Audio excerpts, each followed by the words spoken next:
কুষ্টিয়ার দৌলতপুরে স্থানীয় সরকার প্রকৌশল অধিদপ্তর এলজিইডির বাস্তবায়নাধীন বিভিন্ন উন্নয়ন প্রকল্পের কাজের অনিয়ম ও দুর্নীতির অভিযোগ তদন্তে অভিযান চালিয়েছে দুদক।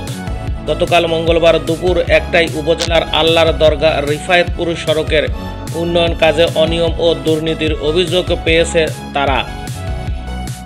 অভিযানের নেতৃত্ব দেন দুর্নীতি দমন কমিশনের সমন্বিত জেলা কার্যালয় কুষ্টিয়ার সহকারী পরিচালক বুলবুল আহমেদ। এ সময় উপস্থিত ছিলেন দুর্নীতি দমন কমিশন সমন্বিত জেলা কার্যালয় কুষ্টিয়ার উপ সহকারী পরিচালক সৈয়দ মাইদুল হক সহ অন্যান্য কর্মকর্তারা। অভিযোগ ছিল প্রকল্পের কাজে নিম্নমানের ইট ও অন্যান্য সামগ্রী দায়সারা ভাবে ব্যবহার করা হয়েছে। এই অভিযোগের প্রেক্ষিতে বিভিন্ন স্পটে সড়কের দৈর্ঘ্য প্রস্থ হেজিং ও সাবগ্রেড পরীক্ষা নিরীক্ষা করেন। দুদকের অভিযান চলাকালে দৌলতপুর উপজেলা প্রকৌশলী আশরাফুল ইসলাম পুলক উপস্থিত ছিলেন এ সময়।